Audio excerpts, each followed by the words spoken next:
Bienvenidos. A continuación presentamos al psicólogo clínico, Alejandro Chang, que presenta el tema, clasificación reclusa y perfilación criminal.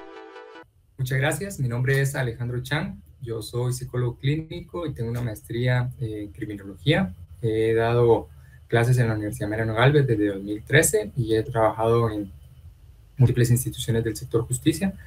Actualmente soy el representante de los proyectos para John Jay College, que es una universidad de Estados Unidos, y para mí es un gusto participar en el Congreso. Bien, entonces, en la exposición vamos a ver lo que es clasificación reclusa y perfilación criminal. Está dividido primero lo que vamos a hacerlo en clasificación y luego la perfilación. Vamos a entender en unos momentos por qué es importante separar estas dos áreas de clasificación y perfilación, que claro, uno lleva a la otra, pero sí son independientes entre sí. Entonces, no sé si ustedes han visto esta pintura. Esta pintura está en el Vaticano, en la Capilla Sixtina, está hasta el fondo. La pinta Miguel Ángel y se llama El Juicio Final. Entonces, en este contexto religioso siempre nos va dando información acerca de la historia en ese momento. Es una fotografía histórica de lo que acontecía en esos momentos y cómo se interpretaba la sociedad y la religión para ese entonces. A mí siempre me llamaba la atención, no sé si a ustedes, la persona que está de su lado derecho, que está enfrente de Jesús, y abajito de su lado derecho está esta persona que tomaba lo que parece una persona que está derretida. Es un poco interesante y por qué habrá pintado una persona que está derretida, qué significado tiene eso. Y pasaron los años, pero nunca me detuve mucho a pensar, hasta que ya de grande, estudiando el origen de las penas, una reseña histórica de lo que antes eran las penas. La persona que está sosteniendo, digamos, esta persona que está derretida, realmente es San Bartolomé, y lo que está agarrando no es una persona derretida, sino que es piel. Y es que de ese lado de la pintura se pintan santos y se pintan los martirios de los santos, y en este caso era una pena que antes se imponía, era una de las penas que se imponía, que era el desollamiento. Desollamiento, que no han escuchado esa palabra, era quitarle la piel a la persona cuando todavía estaba viva, y ese era un método de una condena a muerte. No se condenaba solo a muerte a las personas, no había un estándar para condenar a muerte a las personas únicos, sino que habían varias formas de condenarlos a muerte, si iban a sufrir o no iban a sufrir. Acuérdense, igual históricamente en la Biblia, pues Jesús fue condenado a muerte por un delito de usurpación, y fue condenado a la crucifixión, ¿verdad? Y estaba a la par de dos ladrones, entonces también por robo también podía llegar a condenarse a muerte. ¿Qué es lo que nosotros rescatamos de estos, digamos, antecedentes históricos? Es en las condenas. Tenemos que saber de que las condenas de antes no eran de privación de libertad, iban de amputaciones. En Egipto le amputaban la nariz, le amputaban las orejas para decirle que esa persona era un delincuente y que tenían que tener cuidado. Entonces se le amputaba como un método de pena. Los latigazos, también se condenaba a personas a que recibieran latigazos, determinada cantidad de latigazos.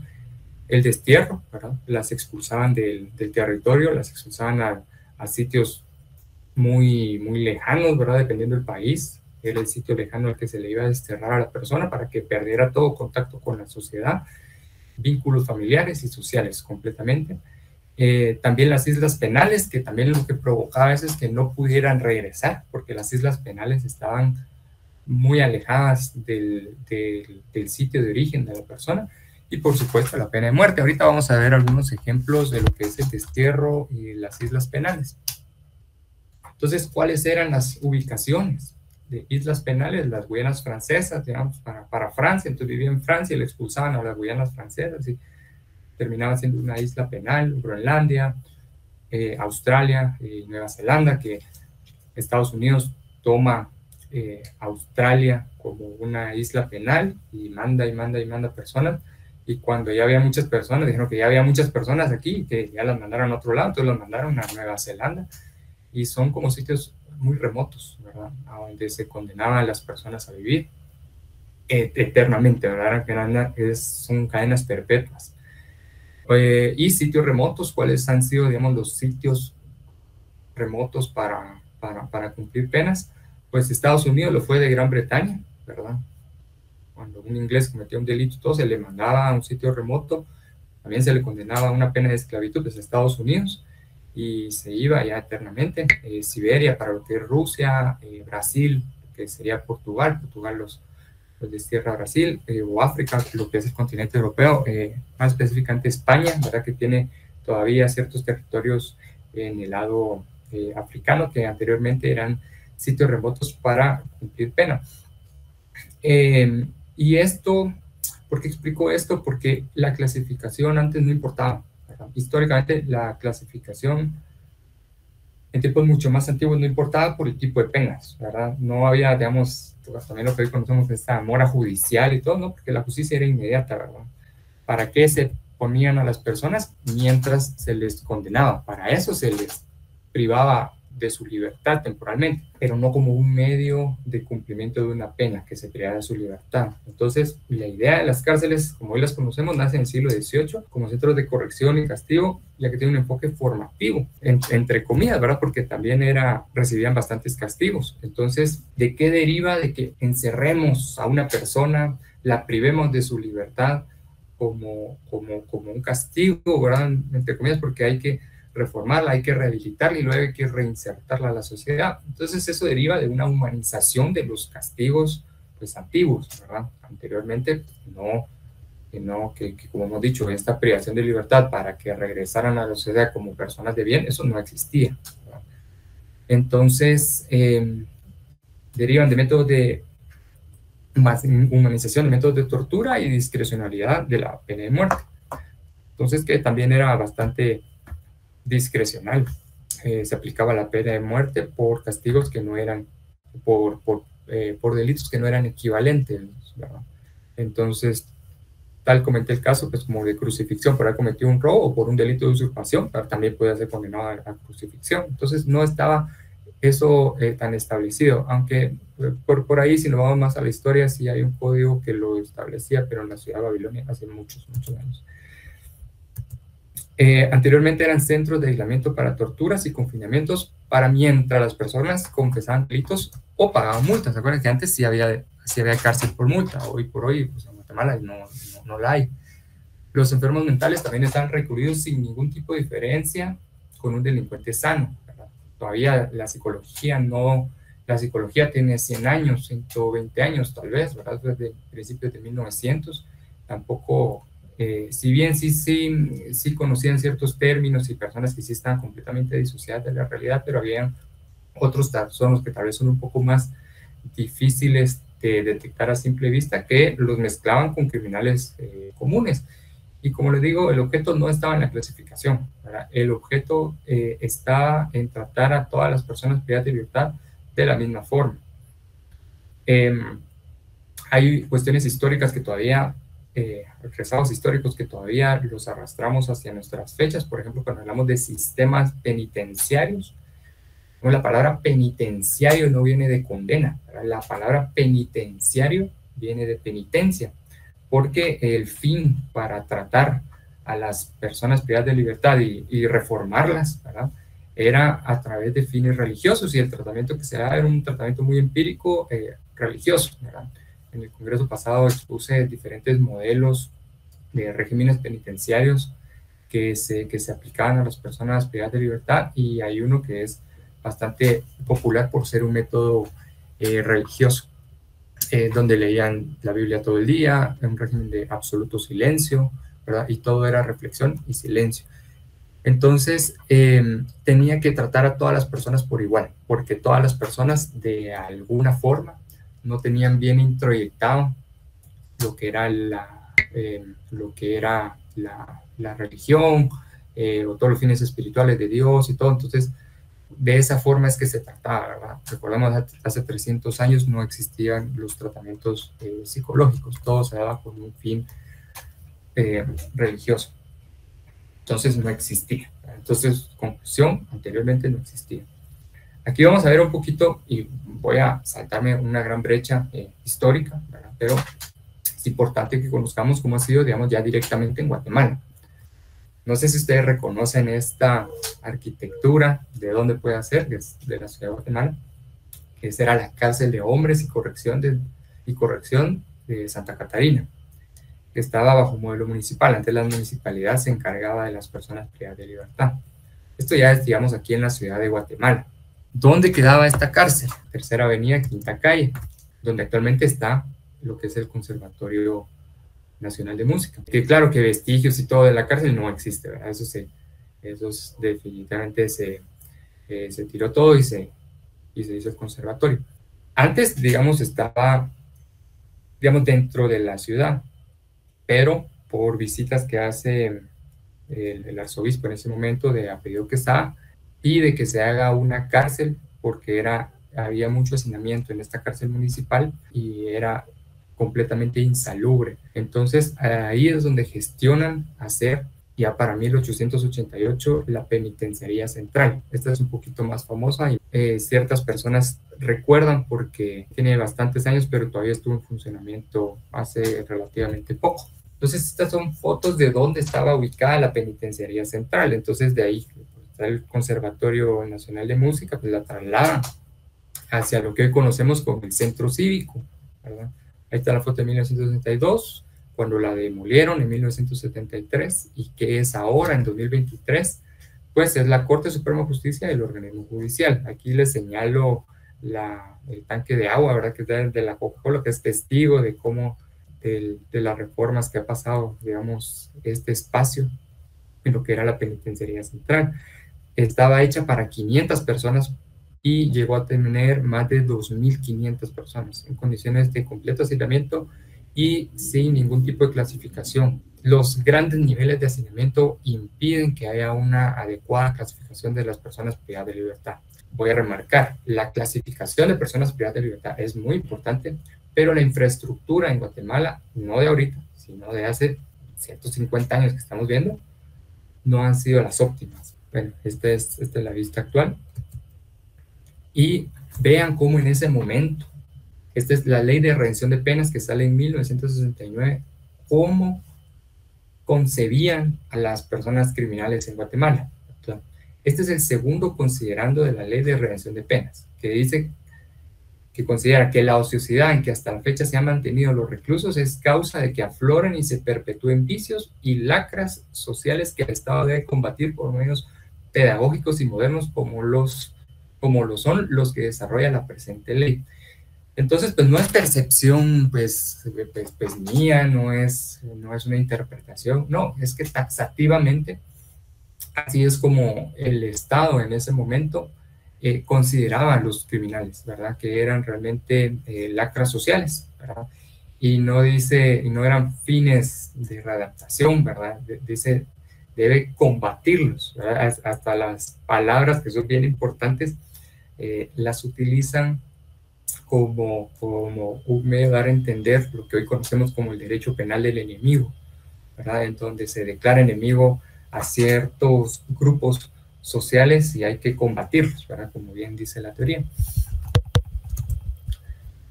Y entonces, al demoler la penitenciaría central, porque era causa de hacinamiento, igual condiciones insalubres, iba a tener 2.500 personas cuando solo estaba para 500 y muy en el centro de la ciudad, pues hacen simultáneamente la Granja Canadá, Granja Cantel, Granja Pavón. Entonces, pues la primera en inaugurarse y en alojar reclusos, la Granja Pavón, que aquí ya va teniendo ciertos esbozos de clasificación de personas privadas de libertad. Entonces, decía que la primera y segunda cuadra estaba hecho para personas que están condenadas por delitos comunes, la tercera cuadra los que tenían buena conducta, la cuarta cuadra los trabajadores, la quinta los que eran reincidentes, que ya tenían 2 ingresos, el aislamiento 1 eran los que estaban contagiados por infecciones de transmisión sexual, Y el aislamiento 2, las personas homosexuales. La clasificación desde ese tiempo y cómo se consideraba a las personas en esos momentos. Entonces aquí sí ya vamos teniendo un poquito más de conceptos sobre la importancia de la clasificación. En 1976, cuando hacen Pavón, que tiene una capacidad para 3.000 personas privadas de libertad, pues había suficiente espacio para hacer una correcta clasificación de la población reclusa. Pero bueno, antes de abordar la clasificación, dando un poco la parte histórica, pues, ¿dónde se les va a clasificar? Entonces, queremos hacer clasificación, pero ¿dónde lo vamos a hacer? Y entonces aquí tenemos que revisar la ley. ¿Qué nos dice la ley? No voy a hacer como no me voy mucho a la parte legal, porque eso ustedes la pueden leer, pero básicamente nuestra ley del régimen penitenciario indica que la clasificación general de los centros son dos: prisión preventiva y cumplimiento de condena. Y a su vez, estos centros tienen que ser centros para hombres y centros para mujeres. Entonces, esta es la clasificación general de los centros de privación de libertad. La ley no es específica, es de 2006 la ley, tampoco no es específica, no tiene ciertas especificidades que ya con las ciencias modernas sabemos cómo podemos clasificar a las personas privadas de libertad, sino que es una clasificación bastante básica. La distribución de los centros, ¿cómo tiene que ser? En centros preventivos dice que tiene que haber sectores de mínima, mediana y máxima seguridad.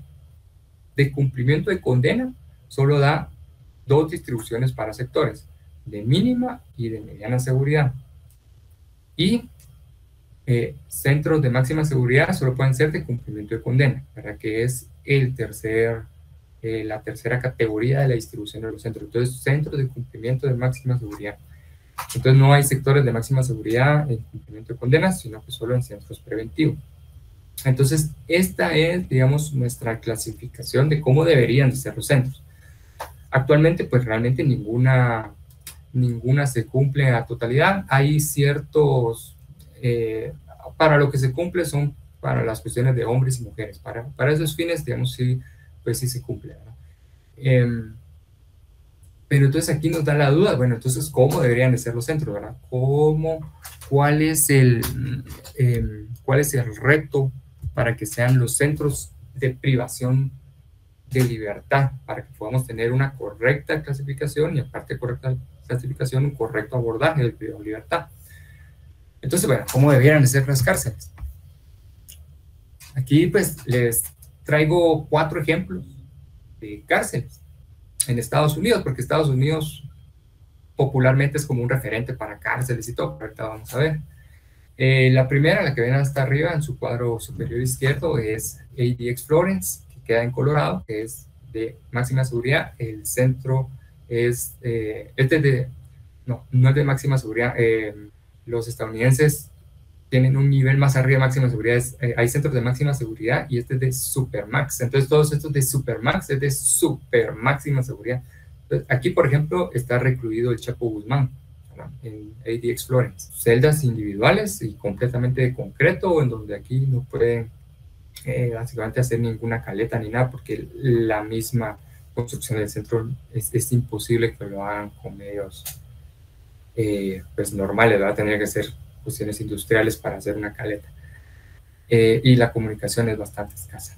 El segundo ejemplo es Guantánamo, ¿verdad? Que es donde están las personas de anaranjado. Guantánamo queda en Cuba. Es una parte de Cuba que todavía la tiene alquilada literalmente de Estados Unidos, tiempos antes de la Revolución Cubana. Y es una cárcel más de naturaleza militar, en donde se trata a las personas privadas de libertad de una forma más militar. Ha cambiado un poco los últimos 8 años, pero ahí básicamente se recluían terroristas, ¿verdad? Y como estaba fuera del territorio de Estados Unidos, les permitía que estuvieran en un limbo legal, porque no estaban en territorio estadounidense como para aplicar leyes estadounidenses. Entonces ahí había un limbo, entonces habían algunas algunos aspectos muy polémicos de violaciones a derechos humanos. El de abajo es Alabama, en la esquina inferior izquierda, Alabama, donde usted básicamente es un hangar y ahí mete muchas literas y ahí están todas las personas privadas de libertad. Y solo tiene ciertas horas para salir a patios generales, pero básicamente así es como se les priva su libertad. Y la última es Pelican Bay, que queda en California, ¿verdad? Ahí hasta las mismas tomas de sol como ADX Florence es individual, pero pueden tener algo de comunicación con otras personas privadas de libertad, pero como ustedes pueden ver, siempre y cuando estén enjauladas, ¿verdad? Y es que literalmente es una jaula, aquí ya no hay. Entonces, cuando decimos, bueno, ¿cómo deberían de ser las prisiones? Porque si vamos a clasificar a alguien, tenemos que saber qué tipo de prisión, a qué tipo de prisión va a ir. Y no todas las prisiones son para todas las personas. Siempre, digamos, se toma como referencia Estados Unidos, pero Estados Unidos tira muchas veces, la imagen que se tiene es de prisiones que salen, digamos, en las películas o en las series de televisión, pero ahí hay grandes hacinamientos. Por ejemplo, Rikers Island, que esa queda en Nueva York. Esa es una isla penal, ¿verdad? Porque en esa isla es una cárcel y donde ustedes pueden ver en una celda que es solo para una persona, hay 4, ¿verdad? Entonces solo aquí ya nos dice que hay un hacinamiento del 300%, durmiendo literalmente a la par del baño. Entonces, estas clasificaciones de personas privadas de libertad tienen que planificarse también con la arquitectura penitenciaria. Vamos a ver más adelante de que, digamos, el 100% de personas privadas de libertad no es que nos corresponda sacarnos del aire, ¿verdad? Bueno, entonces hagamos espacios para el 25% de las personas privadas de libertad de riesgo bajo, el 50% de riesgo medio y el otro 25% para personas de riesgo alto. Porque si no pasa esto, ¿verdad? Literalmente, cuando se planifican estructuras, centros penitenciarios,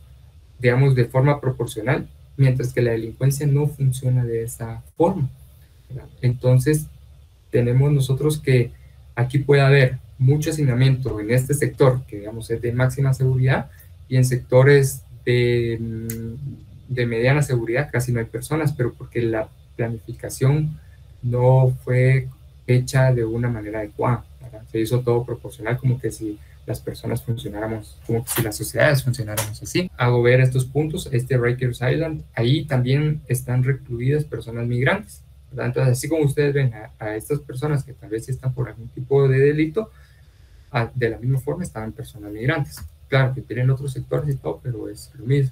Entonces vemos que la clasificación reclusa va más allá de los perfiles, ¿verdad? No es suficiente solo, digamos, hacer un perfil criminológico, que ahorita lo vamos a ver, para hacer una clasificación, sino que también tenemos que saber un poco, bueno, no un poco, sino saber de las instalaciones que va a haber, qué medidas de seguridad va a tener, para saber a dónde se puede recomendar una clasificación de persona privada de libertad. Y esto es algo importante que siempre tenemos como criminólogos, digamos, no hemos visto todo, ¿verdad? Y siempre van a haber cuestiones modernas que van a salir. Esta es una cárcel marítima. Esta es la primera cárcel marítima que se idearon los ingleses en Gran Bretaña. Es el BB Stockholm. Entonces, esta cárcel marítima, ustedes pensarán, ¿qué tipo de criminales albergará? Porque, digamos, ustedes ya en aguas internacionales pues no tienen conexión de celular, internet y todo. Entonces ahí está completamente bloqueadas las comunicaciones. ¿Cómo lo va a ir a visitar su familiar? También está completamente pues aislado. Si hay alguna emergencia, alguien tiene que ir a un hospital, pues la logística es bastante complicada porque va a tener que llegar otra balsa para que se lo lleve. Imagínense en las aguas internacionales, que ha sido bastante polémica la prisión. Entonces ustedes dirán, ¿qué tipo de perfiles albergará esta cárcel marítima? Y hay decisiones políticas, ¿verdad? Aquí están subiendo las primeras personas que están recluidas en esta cárcel marítima. Ustedes lo ven con sus mochilas, con sus maletas y de particulares, pero ¿qué clase de criminales? Y nada, no son criminales, son migrantes. Entonces son personas migrantes que son tratadas así, ¿verdad? Digamos, tal vez aquí nosotros no tenemos el enfoque o no dimensionamos de cómo es el trato a migrantes en otros países, pero básicamente pues son tratados como como otros criminales, ¿verdad? O sea, no hay diferencia, los meten a cárceles donde también están personas que cometen delitos y delitos graves, ¿verdad? Aquí en Guatemala sí está diferente, sí hay albergues diferentes del Instituto Guatemalteco de Migración, ¿verdad? Entonces es importante también que conozcamos como criminólogos de que, bueno, hay decisiones ciertamente que son puramente políticas pero nuestra técnica siempre tiene que ir pues un poco separada, ¿verdad? La academia, la política es completamente diferente, pero para que noten que hay otros caminos. Entonces, ¿por qué clasificar? Primero, porque prioriza tratamientos, ¿verdad? Eso es lo más importante. Vamos a priorizar tratamientos de las personas privadas de libertad. Y vamos a ver ahorita cuando veamos lo que es evaluación. Favorece la seguridad del centro, porque vamos a aplicar ciertas medidas de seguridad a personas que sí representan riesgos más altos de capacidad criminal, ¿verdad? Mal llamado peligrosidad, pero establecer condiciones similares entre la población reclusa. ¿Por qué? Para evitar la contaminación criminógena. Entonces, ustedes han escuchado esa parte de que es que entró por un accidente de tránsito y salió adicto a drogas y casi que sicario, ¿verdad? Eso se llama contaminación criminógena, ¿verdad? Entonces, lo meten en un lugar donde hay perfiles de todo tipo y va teniendo la persona una contaminación criminógena, ¿verdad? Entonces, al establecer condiciones similares, se reduce la probabilidad de que esto ocurra. Y por último, optimizar recursos humanos y materiales, ¿verdad? Porque definitivamente se van a asignar más personal de seguridad para centros de máxima seguridad que de mínima o mediana seguridad. Ahí vamos a ver más adelante cuáles son los enfoques modernos de las cárceles.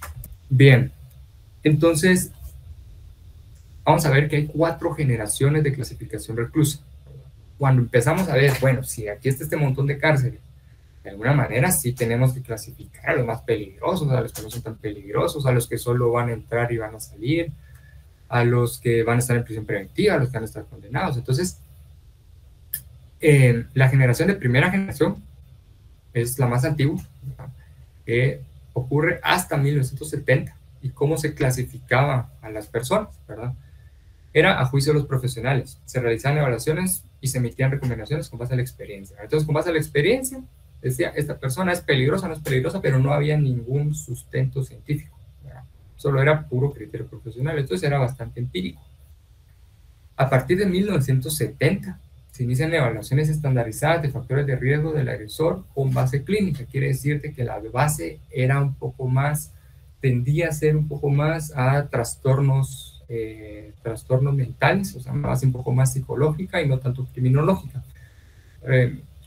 No me quiero ir mucho como cuestiones básicas, pero la mayor parte de personas que están privadas de libertad no tienen trastornos mentales, ¿verdad? Eso es un mito de que como están personas privadas de libertad, son trastornados, ¿verdad? Pero eso no es así, ¿verdad? Eso es una pequeña parte de personas que están dentro de las cárceles y sí tienen trastornos. Entonces, si ustedes aplican instrumentos de evaluación de base clínica a personas que no tienen trastornos, pues va a tirar algunos rasgos y todo, pero no son las óptimas. Ahorita más adelante vamos a ver algunos instrumentos que sí son un poco más óptimos para hacer la evaluación de la clasificación reclusa. La tercera generación es a partir de 1980, que sí se evalúan, sí se continúan las evaluaciones cuantitativas, pero se agregan factores criminógenos dinámicos. Entonces aquí ya se incrusta un poco más lo que es la criminología, y como ustedes pueden ver en criminología 1, ¿verdad? Esta es una rama de la criminología clínica. Entonces ya se involucra la criminología clínica a hacer evaluaciones de corte individual a los criminales con fines de clasificación. Y en la actualidad, que esto es lo más moderno, ¿verdad? Guatemala no llega hasta ahí todavía, ni muchos países, pero sí países más desarrollados con más recursos humanos, pues sí lo cuentan, integran evaluaciones sistemáticas de riesgo, por lo que puede darse seguimiento a factores de riesgo que pueden activarse durante el tratamiento.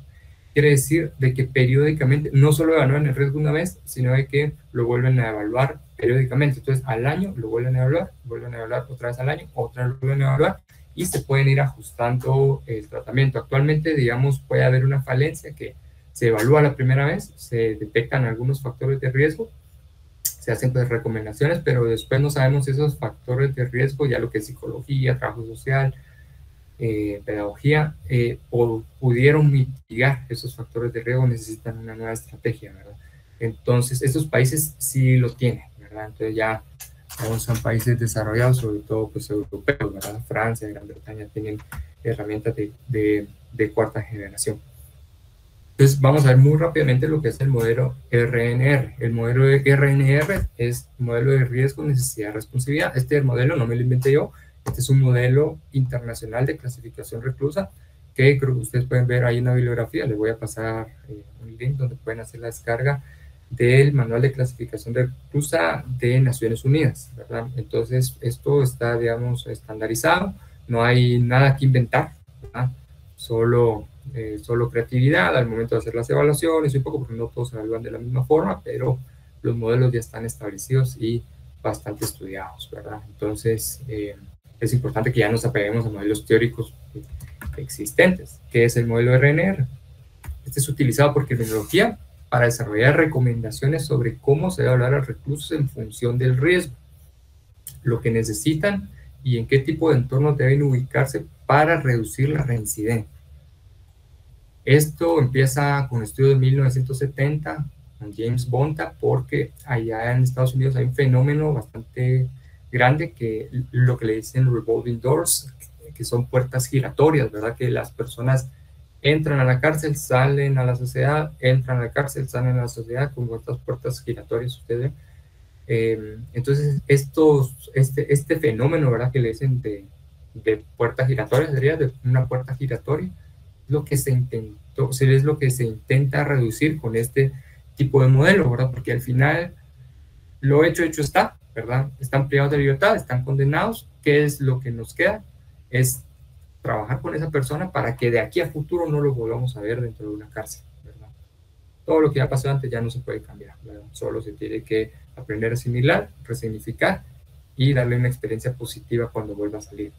Entonces, el origen de fue propuesto a partir de 1990 con base a la investigación realizada sobre clasificaciones de tratamientos para delincuentes de la década de los 60 y 70, ¿verdad? Como decíamos.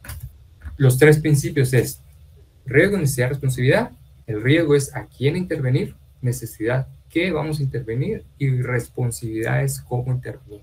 Básicamente lo que vamos a ver es que en el riesgo nosotros ajustamos el nivel de tratamiento a su nivel de desadaptación. Las necesidades, evaluamos necesidades criminógenas y necesidades no criminógenas. Y la responsabilidad es el tipo de tratamiento a utilizar según el riesgo y la necesidad. Entonces, para evaluar la responsabilidad, digamos, el tratamiento, el tipo de tratamiento, ya tuvimos que haber detectado, determinado qué tipo de riesgo es la persona y qué necesidades tiene. Con eso, nosotros vamos a poder dar paso al siguiente criterio, que es la responsabilidad, que es el tratamiento, ¿verdad? Es como un médico que no les va a dar medicina si no los ha evaluado, ¿verdad? Es una analogía, es exactamente lo mismo. Entonces, importantísimo, como vimos diferentes tipos de centros, vamos a ver diferentes clasificaciones. Entonces, si tenemos que hacer clasificaciones, tenemos que hacer clasificaciones en función de niveles de riesgo, definitivamente, porque va a redundar en el tratamiento que se le va a dar, lo acabamos de ver. Entonces, no me voy a tener mucho en esta gráfica, pero básicamente los de riesgo muy bajo y los de riesgo muy alto, que están a las orillas de la curva de distribución, son los que menos prioridad de tratamiento tienen. ¿Por qué los de riesgo muy bajo casi no tienen prioridad de tratamiento? Porque posiblemente son personas que solo llegan a la cárcel y no van a volver a regresar. Son personas que por azares del destino cayeron a la cárcel, pero no van a volver a regresar. Entonces no se le va a dar todo un equipo multidisciplinario para esta persona que tal vez solo va a estar una semana en la cárcel, 3 días, 5 días, y no regresa, ¿verdad? Se le dice a estos, en Estados Unidos se le dicen touch and go, ¿verdad? De tocar e irse, como en béisbol, ¿verdad? Entonces solo llegan a la cárcel una vez y nunca más vuelven a regresar. Entonces es un poco de desperdicio de recursos asignar tratamientos a esta población, y después vamos a ver que hay una razón más técnica para eso. Y las personas de riesgo muy alto, personas que no van a volver a salir a la sociedad, no van a volver a salir, tienen condenas demasiado altas, y encima de eso después de la condena tienen otra extradición y todo, no van a volver a salir, ¿verdad? Entonces sí, se tiene que trabajar con ellos, definitivamente se tiene que trabajar con ellos, pero se trabajan cuestiones un poco más de terapia ocupacional, siempre se trabaja sobre la persona y todo, tratando de minimizar el malestar en la persona, ¿verdad? Pero en el entendido que esta persona básicamente no va a volver a salir. Entonces, donde se concentran las prioridades de tratamiento es en las personas de riesgo medio, las personas de riesgo bajo, medio alto y alto. ¿Por qué se prioriza el tratamiento? Porque los recursos son limitados aquí en cualquier país, el personal es insuficiente aquí en todos lados y la estructura penitenciaria también es insuficiente. ¿Qué necesidades criminógenas se abordan? Estas son las necesidades criminógenas que por cuestiones de tiempo solo voy a leer las necesidades, ustedes pueden ver los indicadores. Patrones de personalidad antisocial, actividades procriminales, apoyo social al crimen, abuso de sustancias, familia, relaciones de pareja, estudio y trabajo, actividades recreativas prosociales. Esas son las necesidades criminógenas. Si falta una de esas, probablemente vaya a haber alguna persona que vaya a cometer pues algún tipo de crimen. Es un criterio, es un indicador. Y como vamos a ver ahorita más adelante, en unos momentos, los instrumentos de evaluación de clasificación reclusa evalúan estos criterios, estos indicadores. Y necesidades no criminógenas como la autoestima, sensación de malestar personal, algún trastorno mental y su salud física. Bueno, ¿cómo se hace la clasificación de población reclusa? Entonces ya vimos qué es, ya vimos definiciones, historias, instalaciones, pero bueno, ahora ¿cómo se hace? Entonces, se hace a través del perfil criminológico. El perfil criminológico saben que tiene una base clínica, ¿verdad? Entonces, va a dar respuesta a la carrera criminal, versatilidad criminal, criminodinámica, criminogresistentes, condicional criminógeno, a toda la serie de aspectos que ustedes han visto o van a ver en su clase de criminología clínica, ¿verdad? De cómo hacer perfiles criminológicos. Y después de hacer un perfil criminológico, que al final es una entrevista con una persona que está privada de libertad, donde se recopilan datos personales, no es de que vaya a dar su criterio de si es de riesgo bajo, medio o alto, porque si no regresaríamos a una ola de la primera generación, como vimos antes de 1970, donde era juicio del profesional, ¿verdad? Era criterio del profesional. No es así. Entonces, no basta con una entrevista, aunque es de lo más importante, sino que se aplican instrumentos. Y estas son escalas de medición de riesgo, que no todo es por parejo, ¿verdad? Sino que para determinados perfiles criminológicos se van a aplicar determinadas escalas de medición de riesgo, ¿verdad? Entonces, pues, estas son algunas, hay un montón, ¿verdad? Realmente que hay un montón, hay pruebas un poquito más comerciales, pero estas son como las más populares. Y vamos a ver ahorita como las más populares. Solo aquí atención, para adolescentes, para menores, se usa esta que se llama SAPRI, ¿verdad? No se utilizan pruebas para adultos porque las preguntas son diferentes. HCR20, esta es la prueba más genérica para evaluar a delincuentes violentos, ¿verdad? Una persona que tenga sintomatología violenta, se aplica esta escala, ¿verdad? Entonces, que es la escala de riesgos históricos, clínicos y de gestión de riesgo, ¿verdad? Entonces son 20 preguntas, 20 ítems, 3 áreas de evaluación, históricos en relaciones, como relaciones inestables, a la edad de inicio que comenzó estas actitudes antisociales, clínicos, en actitudes, impulsividad, o de riesgo, que ahí si se observa incumplimiento de tratamiento, falta de apoyo social. Digamos, un poquito la más estándar que se aplica a casi todas las personas.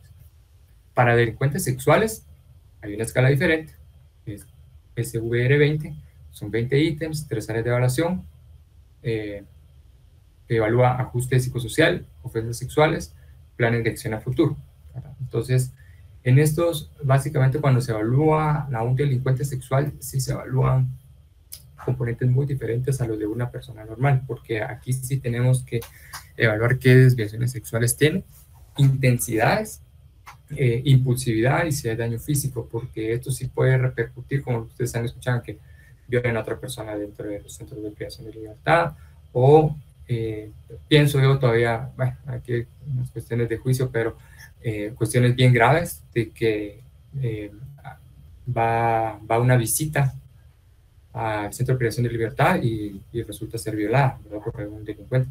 Entonces es importante hacer este tipo de evaluación de delincuentes sexuales. Bueno, y paréntesis, en Argentina hay una cárcel específica para delincuentes sexuales, porque para esto hay tratamientos que son específicos, no se aplican los mismos tratamientos. Evaluación a lo que dicen los psicópatas, ¿verdad? El trastorno de personalidad antisocial o el trastorno disocial en la personalidad, dependiendo de qué autor, pero ¿qué manual?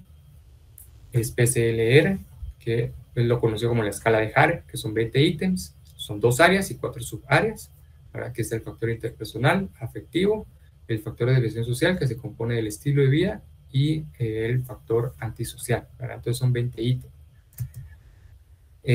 Sara, ¿verdad? Que evalúa agresores de pareja.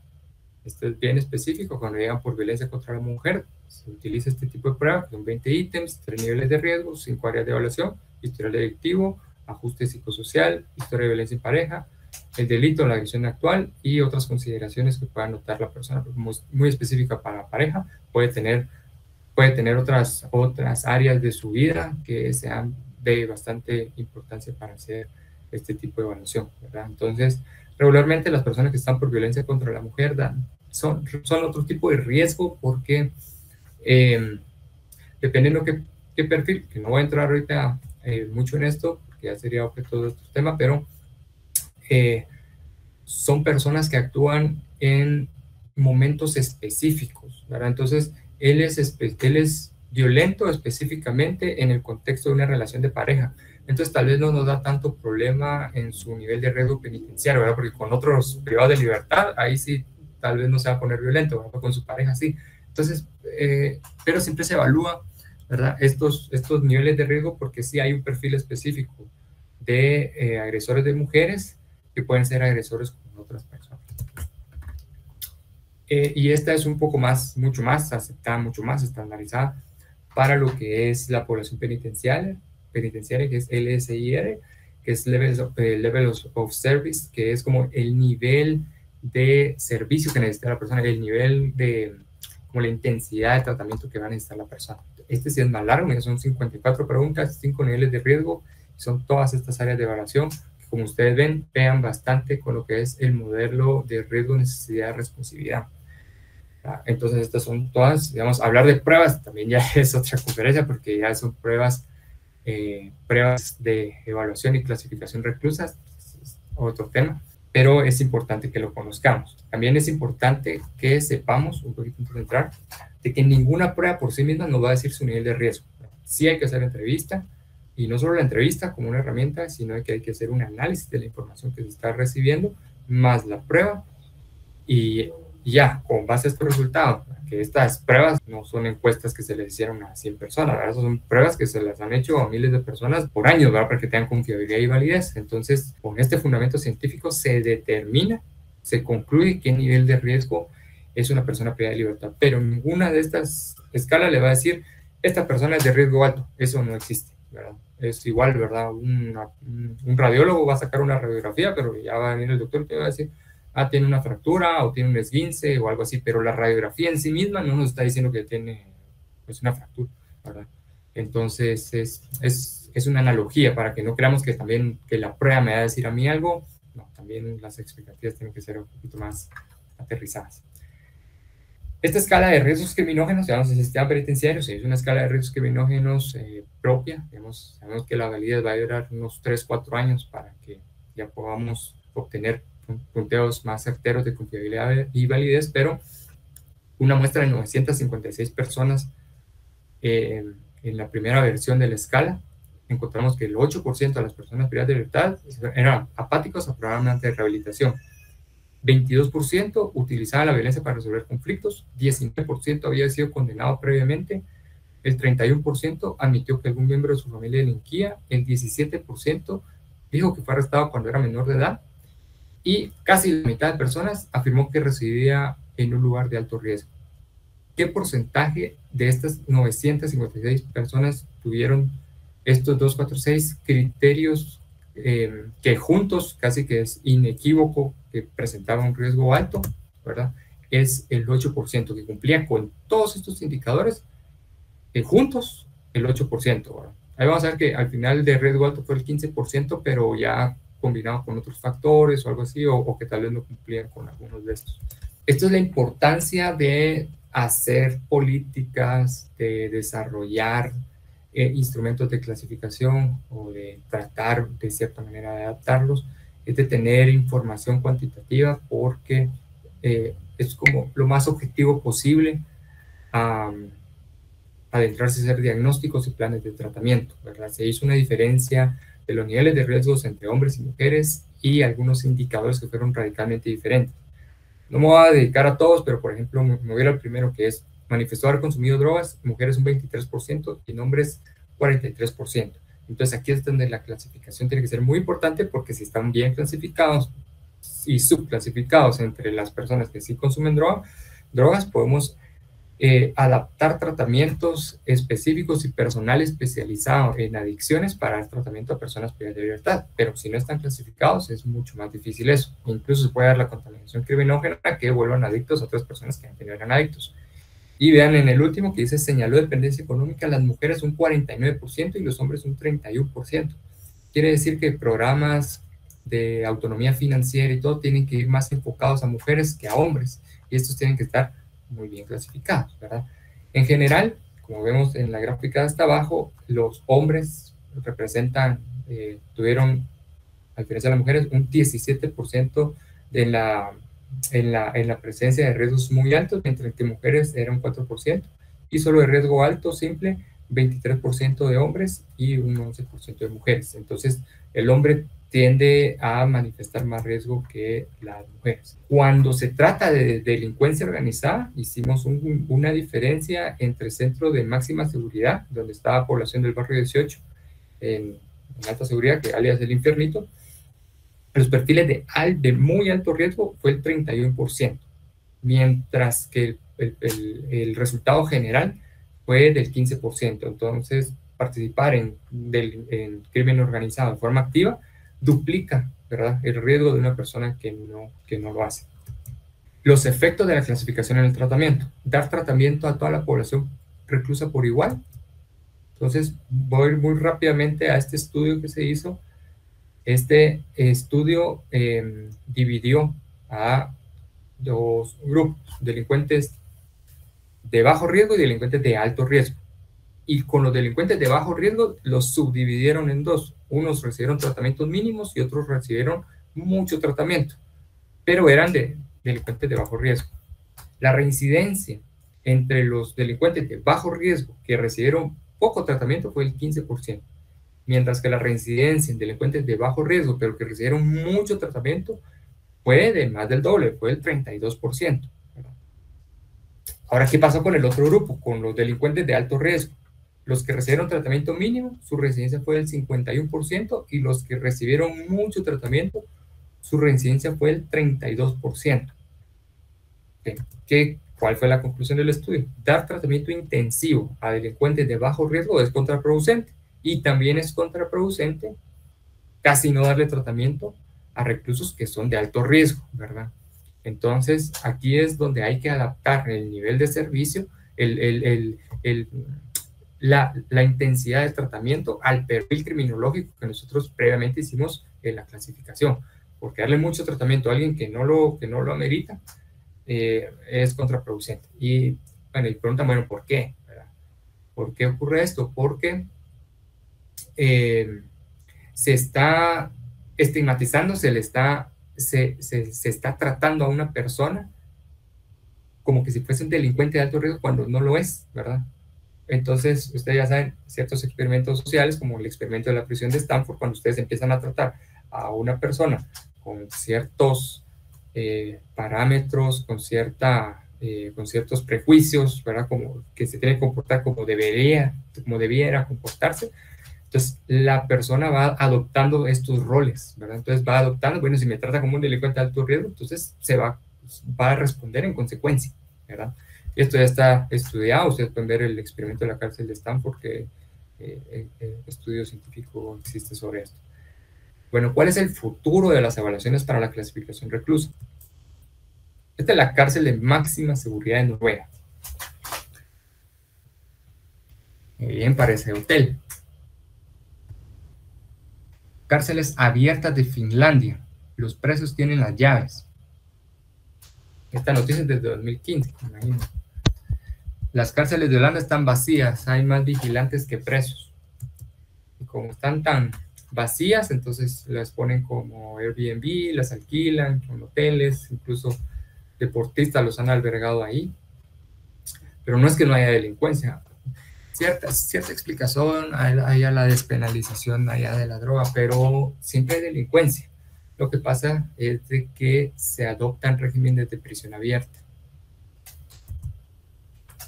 ¿Por qué? Veamos este caso muy rápidamente. Este es un caso clásico de una privada de libertad en Guatemala. Una mujer de mediana edad a cargo de un hogar monoparental, quiere decir que solo está ella, no está la figura paterna. Tiene 2 hijos menores de 10 años. Ella trabaja en servicio doméstico y prisión preventiva por extorsión. Prestó su cuenta de extorsión. Entonces se va, extorsión y lavado de dinero. Encima de eso estaba presa y le van a notificar otro delito. ¿Por qué? Porque no congelaron la cuenta y siguieron depositando extorsiones ahí. Entonces, extorsión de manera continuada en diferentes casos. Uno fue en Chela, otro en Guatemala, otro en Chiquimula. Entonces, tiene que ir. Es una persona que, digamos, prestó su cuenta. Independientemente si haya sabido o no, que esa es otra cuestión, pero si haya sabido o no, este es un perfil en donde ¿quién les dijo que meter a esta persona a la cárcel y encerrarla, privarla de su libertad, la iba, entre comillas, a componer? ¿Cuál es el perfil que tiene alguien, una mujer como ella, que prestó su cuenta y está en la cárcel por eso? ¿Qué consecuencias? Yo no digo que no hay, que sí las hay, pero ¿quién dijo de que tenerla presa le va a mejorar la vida? Entonces, aquí es donde vemos que las prisiones no solo es un tema de seguridad. Realmente hay mucho más tema social que de seguridad. El problema principal de las prisiones es un problema social. Y cuando las sociedades lo han entendido así, como Europa, entonces mutan, evolucionan a estos tipos de prisión abierta, que se dan cuenta que no todas las personas se van a componer, entre comillas, estando encerradas, sino que hay personas que si no las desarraigamos de su entorno y le enseñamos a llevar una convivencia pacífica paralelo a su tratamiento, va a tener un mejor pronóstico. Entonces, ¿quién va a decidir quiénes van a régimen de prisión abierta? Porque también hay cerrada, tampoco no nos confundamos, ¿va? También hay gente que necesita prisión cerrada. ¿Quién va a prisión abierta? ¿Quién va a prisión semiabierta, que solo va a dormir al centro y se va y tiene todo el día pues para ir a trabajar y todo, pero regresa a dormir en la cárcel? ¿Y quiénes siguen régimen de prisión cerrada? Ahí van los nuevos enfoques de clasificación. Y cuando ya está todo eso listo, ¿verdad? Y cuando todos dicen, bueno, ya está todo listo en la clasificación, hay un punto muy importante que ni hemos tocado y que ya ni por tiempo ni por contenido, pues lo vamos a seguir tocando, pero solo se lo voy a mencionar. Tendremos ya completa la clasificación de personas privadas de libertad en infraestructura y en evaluación. No hemos hablado de las personas enfermos crónicos, de los adultos mayores, de mujeres embarazadas, las mujeres con sus hijos, extranjeros, migrantes y las personas con discapacidad, que merecen un trato diferenciado, pues por cuestiones de políticas públicas que tienen que tener enfoques diferenciados para un mejor tratamiento. Y aquí nos abre otro panorama completo que podríamos seguir hablando de clasificación reclusa durante muchas horas. Conclusiones: la clasificación reclusa no es independiente, está ligada a la capacidad de los centros. Los métodos de clasificación se evalúan por criminología clínica con instrumentos estandarizados, no es a criterio de las personas, tiene que haber un fundamento. La clasificación no es estática, un recluso puede agravar o mejorar sus condiciones en diferentes etapas de privación de libertad. Entonces, no porque hoy fue riesgo bajo, nunca va a ser riesgo alto, no. Y al contrario, no porque hoy es riesgo alto, nunca va a ser riesgo bajo, tampoco. Las personas profesionales de la criminología deben especializarse para aplicar métodos de clasificación reclusa. Aquí sí se necesita un criminólogo que sí se especialice. Digamos que lo vamos a evaluar de una manera, digamos, como un criminólogo genérico, como al final se lo da un médico, un psicólogo, pues algo genérico, un abogado, y ya después va a agarrar su especialidad. Entonces, aquí sí se necesitan criminólogos clínicos especializados, porque es, como vemos, es bastante delicado el tema de la clasificación. El fin primordial de la clasificación es el tratamiento, ya que la seguridad por sí misma no resuelve los problemas centrales de las personas. Y para eso me va a servir haber visto diapositivas de la historia, que encerrar a las personas solo como que si fuesen depósitos humanos, lamentablemente, con condiciones y todo, y solo asegurarles el perímetro para que no se salgan. Ahí no hay ningún buen pronóstico de la privación de libertad. Eso no va a resolver los problemas. El problema central tiene que ser el tratamiento.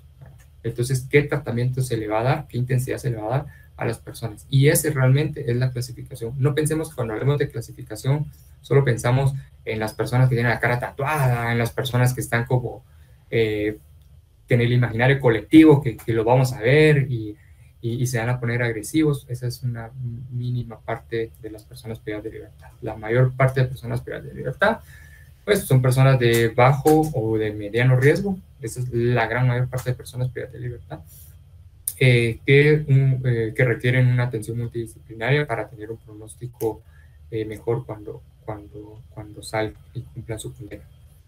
Entonces, pues hasta aquí la exposición.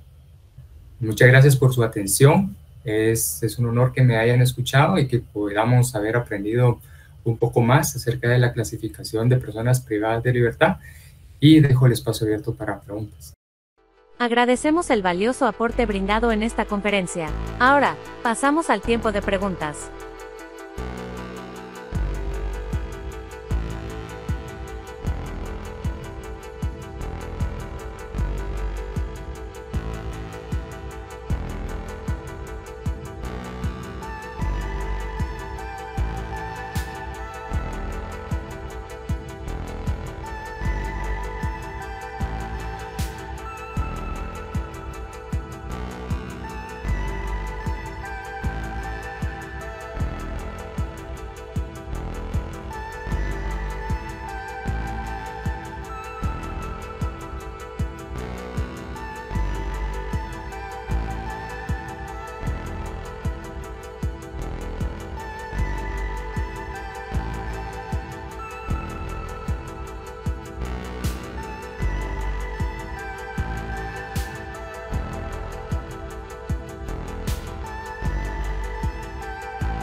Esta sesión ha finalizado. Los esperamos en una próxima ocasión.